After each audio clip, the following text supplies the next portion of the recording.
What's up guys, Sagi here and welcome to another Tech Gear Talk. The Canon SL2 was released in June of 2017 and was one of the most popular cameras of 2018. But the question is it still worth getting in 2019? There are so many cameras coming out and there's always the latest and greatest thing on the market, but sometimes it makes sense to take a step back and look at what would actually work for what you need rather than just getting the newest available toy.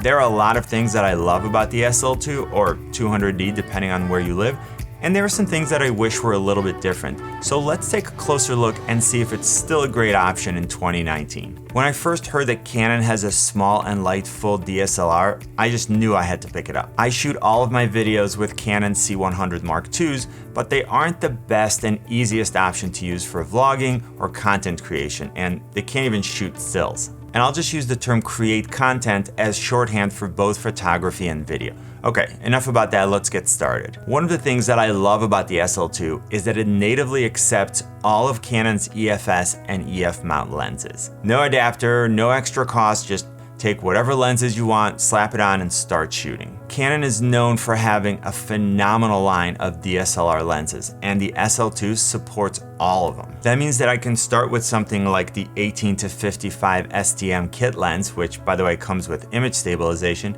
and then build my system from there. And this is actually the lens that I recommend almost all beginners start with before they go spending money on lenses that they don't need. It gives you a really nice focal range to work with and will help you realize whether you need or want a wider angle lens, maybe a macro lens for those amazing close-up shots, a longer focal length for more zoom, or maybe a faster lens for shallower depths of field and better low light performance. One of the best things about buying a Canon DSLR is that there are so many options at different price points. This of course includes all of the L series USM glass from Canon, which, while some of them cost many times the price of this body, the SL2 can accommodate them with no problem and get fantastic results. By the way, I did a much more detailed review and I'll link to it in the corner and in the description, so if you're interested in learning more about the specs and features of the SL2, go ahead, pause this video and come back when you're done, or just watch it later.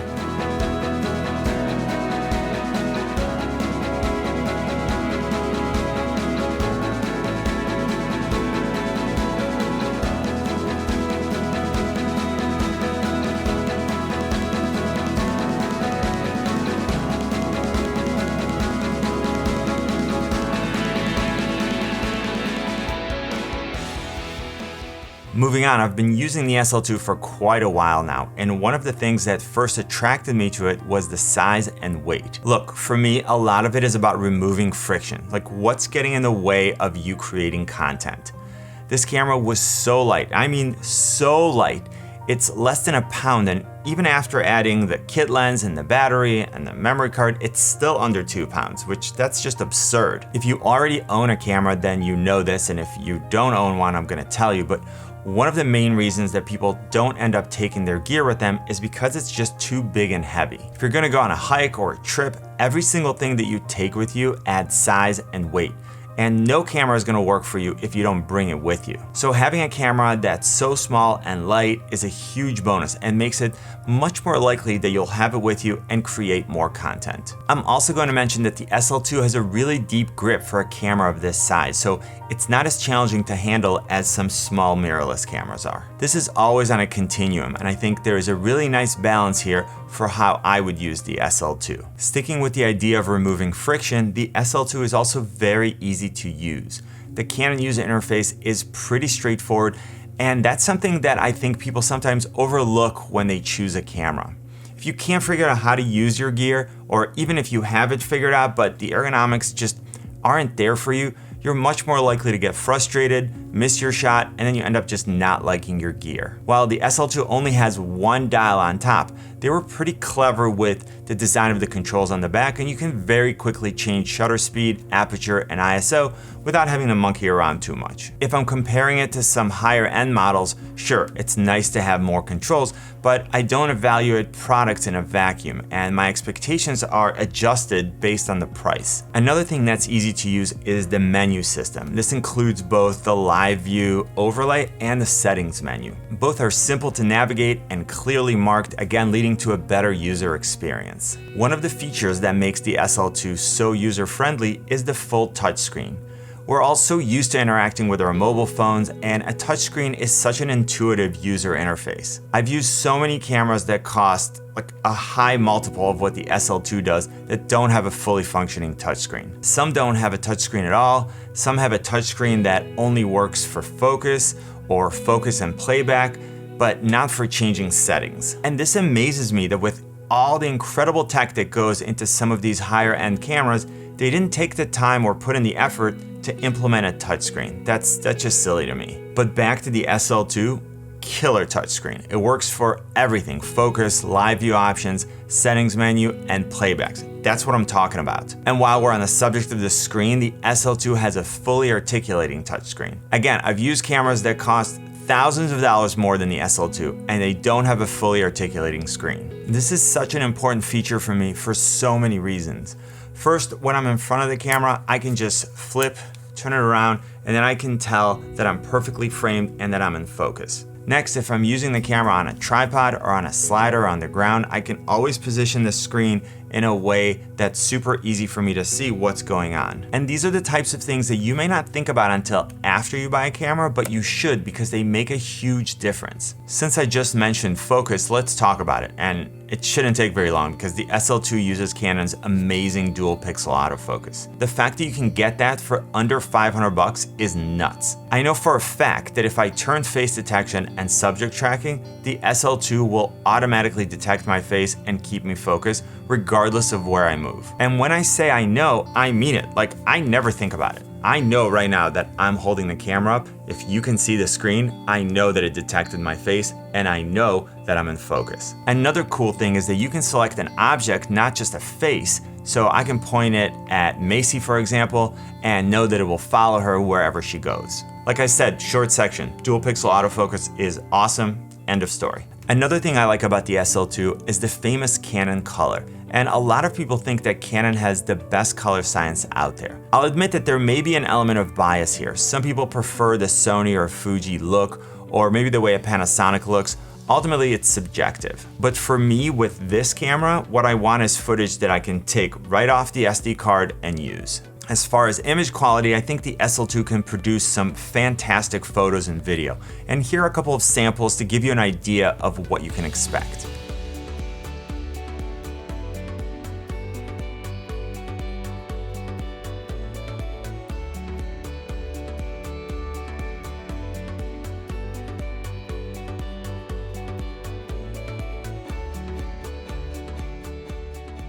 All right, let's move on. Every day I get questions in the comment section where I'm asked to either recommend a camera or to help someone choose between cameras that they've narrowed down their search to. And if the main use of the camera is gonna be video, then I think an external mic input is critical, unless you're only using the camera for B-roll. No built-in microphone on any camera is gonna give you great audio, especially in situations where you can't completely control the surrounding noise and you're not in a sound-treated room. So that means pretty much always. With an external mic input like the SL2 has, you can attach any number of great microphones and significantly improve your overall sound quality. So back to comparing cameras, I think this is something that you should consider if you're planning on using the audio that the camera is recording. Of course, you can use an external recorder and then sync the audio with the video in post, but we already talked about removing friction, and that's just more gear and more money. Moving on, one of my favorite features of the SL2 is the ability to shoot in-body time-lapse.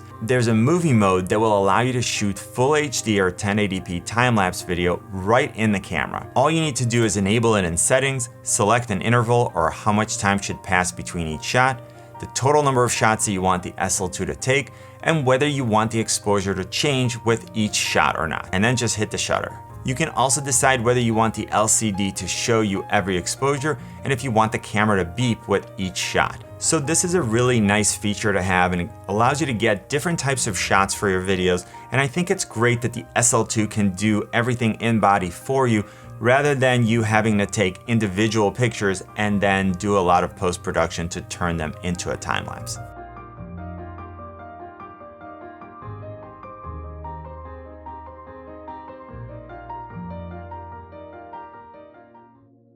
Another fantastic feature about the SL2 is remote control for both photography and video using the Canon Camera Connect app. There are so many great uses for this feature, but essentially what you can do is connect your camera to your phone, and then you can use your phone as a remote monitor and control. So for video, you can change pretty much any setting that you need. You can get your exposure just right, you can make sure that you're framed correctly, you're in focus, and you can start and stop your video. For photography, again, you can lock in your exposure and then trigger the camera remotely. And this is a fantastic feature for macro photography, where you don't even want to touch the shutter button so you don't create any camera movement. Once you have your images and videos on the SD card, you can wirelessly move both to your phone, make a quick edit or not, and then share them. This is an awesome workflow for quickly sharing images and video, rather than having to take the SD card out and move everything to a computer, then figuring out how to get that on your phone so you can share it. So full remote control capabilities for both photography and video, plus the ability to wirelessly share content onto my phone is definitely something that I look for. Okay, now I'm gonna get into a sticky subject. I'm gonna talk about value. And notice that I didn't say price, I said value. A lot of people say that camera is expensive and that camera is cheap, and I look at value. For the price of the camera, am I getting a feature set and performance that I think is a good value? And in this case, the answer is a straight yes. Just think of everything that I said up to this point in this video. Okay, until this point in the video, I only mentioned the things that I liked about the SL2, but you know that I'm always gonna tell you exactly what I think about a product, so let's look at the bad. And for the price, there isn't much. Would I like to see 4K? Of course. Would I like to see 120 frames per second, even at 720p? I guess. Would in-body image stabilization be nice? Absolutely. I would also like another dial on the back, or maybe slightly reposition one of the buttons on the back, but that's really not something that I'm gonna cry about for 500 bucks. Are there better cameras out there? 100%. In fact, there are a lot of better cameras out there. But are there cameras that are a better value for a beginner photographer or for content creators? That list is gonna be pretty short. No 4K, no in-body image stabilization, and no 120 frames per second. But incredible autofocus, an unbelievable lens selection, great color and image quality, a fully articulating touchscreen, in-body time-lapse, and full remote control, all in an inexpensive, small and light DSLR? Yes, please. So the answer to the question I posed in the beginning, I think the SL2 is still a great option in 2019, but I would love to know what you think. Whether you agree or disagree with me, I'm always happy to have a conversation in the comment section. So let me know, do you think the SL2 is still a good option in 2019? I really hope this video was useful in helping you decide whether the SL2 is a good camera to buy in 2019. If it was, please let me know by leaving a comment, giving this video a thumbs up, and if you haven't yet, join the community by hitting the subscribe and notification buttons. You can always find me on Instagram, Twitter, and Facebook at Tech Gear Talk. And you know what I always say, buy it nice or buy it twice. Good luck and see you soon.